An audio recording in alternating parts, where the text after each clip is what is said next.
बिस्मिल्लाहिर्रहमानिर्रहीम। अस्सलाम वालेकुम। मेरा नाम डॉक्टर राना नासिर अली है। मैं एज़ ए माहिर अमराज़ नफ्सियात साइकियाट्रिस्ट के तौर पे काम कर रहा हूँ। आज के व्लॉग में, आज की वीडियो में हम एक बीमारी है, नफ्सियाती बीमारी जिसको हम पैनिक डिसऑर्डर कहते हैं या इज़्तिराबी बीमारी, इज़्तिराबी दौरों की बीमारी या घबराहट के दौरों की बीमारी, इसको आम ज़ुबान में कहा जाता है। अब इसमें इसकी अलामात क्या हैं, इसकी वजूहात क्या हो सकती हैं और इसका इलाज कैसे मुमकिन है, इस पे हम तफ़सील के साथ बात करेंगे। पैनिक डिसऑर्डर या जिसको इज़्तिराबी दौरों की बीमारी कहा जाता है, इसमें यूजुअली अलामात क्या आती हैं? इसमें अलामात ये हैं कि इसमें सीने में दर्द हो सकता है, दिल की धड़कन तेज़ हो सकती है, मरीज़ के अंदर ठंडे पसीने आना शुरू हो जाते हैं, हाथ-पाँव ठंडे पड़ जाते हैं, कइयों को चोकिंग सेंसेशंस हो जाती है और कइयों को चक्कर आना शुरू हो जाते हैं और कई पेशेंट्स में हमने ये भी देखा है कि ऐसे लगता है कि जैसे जिस्म सुन्न हो गया है। लेकिन ये बीमारी जो है, ये दौरों की शक्ल में आती है, मुसलसल नहीं रहती, ये दौरों की शक्ल में आती है। और फिर इसमें अक्सर पेशेंट्स को जब ये सारी अलामत आती हैं, वो इसका आउटकम या इसका वो मरीज़ ये सोचता है कि शायद अगर दिल की धड़कन तेज़ हो रही है, ठंडे पसीने आ रही हैं, सीने में दर्द हो रही है, तो मरीज़ ये समझता है कि शायद मेरे साथ ये कोई दिल का आर्ज़ा है, जिसकी वजह से ये सारा हो रहा है।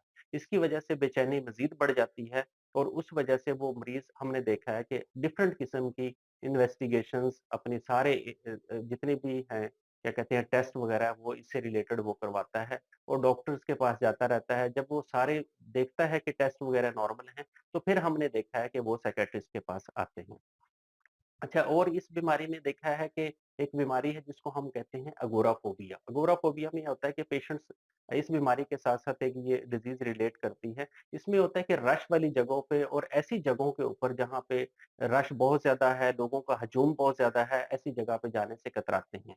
तो उनकी बेसिक रीज़न ये होती है कि अगर हम इस रश वाली जगह पे जाएँगे और हमें ये प्रॉब्लम हो सकता है, हमें ये मसले-मसाइल आएँगे, तो हमें रेस्क्यू कौन करेगा इस भीड़ वाली जगह की, है ना? तो इस वजह से हमने देखा है कि इस बीमारी के साथ-साथ पैनिक डिसऑर्डर के साथ-साथ इस पेशेंट्स के अंदर अगोराफोबिया ये वाली बीमारी भी तकरीबन 50% लोगों के अंदर पाई जाती है।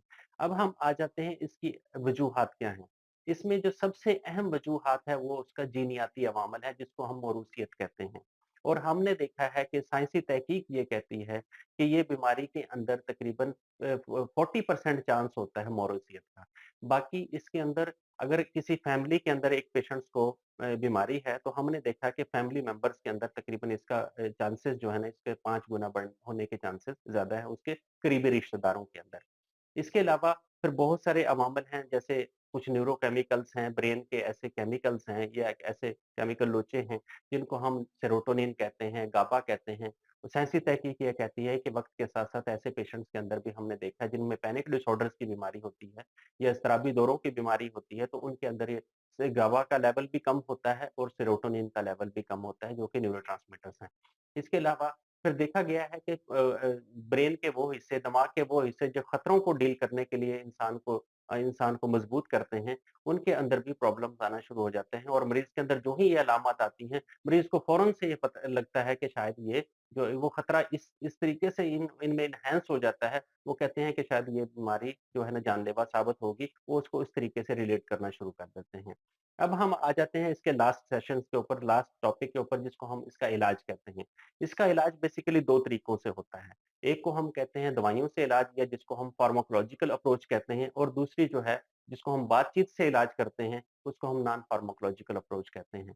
जो फार्माकोलॉजिकल अप्रोच है, ये दवाइयों से इलाज है, उसमें बहुत सारी दवाइयाँ हैं, वक़्त के साथ-साथ दवाइयों में भी बहुत सारी जिद्दत आई है, साइंसी तहकीक के मुताबिक नई से नई दवाइयाँ आती जा रही हैं। जिस तरह हर चीज़ के अंदर नई तहकीक है, नए रिसर्चेज़ हैं, इसी तरह दवाइयों के अंदर भी बेशुमार रिसर्चेज़ हैं।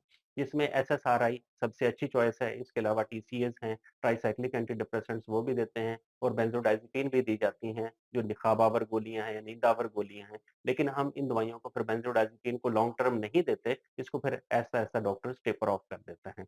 इसके अलावा कुछ तरीकाकार है जिसको हम कहते हैं नॉन फार्माकोलॉजिकल अप्रोच, ये साइकोथेरेपीज़ वगैरह हैं।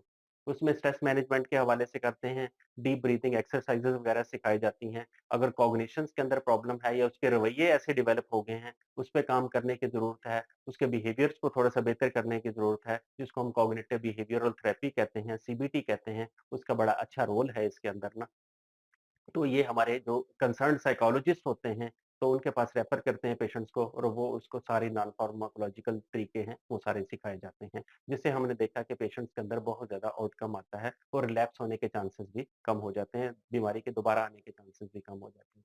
आज के व्लॉग में हमने पैनिक डिसऑर्डर के बारे में तफ़सील के साथ बात की। उम्मीद है जो कुछ मैंने आपको मालूमात दी हैं, आपको इनसे फ़ायदा होगा और नेक्स्ट व्लॉग के अंदर, नेक्स्ट वीडियो के अंदर हम एक नए टॉपिक के साथ, एक नए तहकीक के साथ इंशाल्लाह आपके साथ हाज़िर होंगे। तब तक के लिए इजाज़त। आपका बहुत शुक्रिया।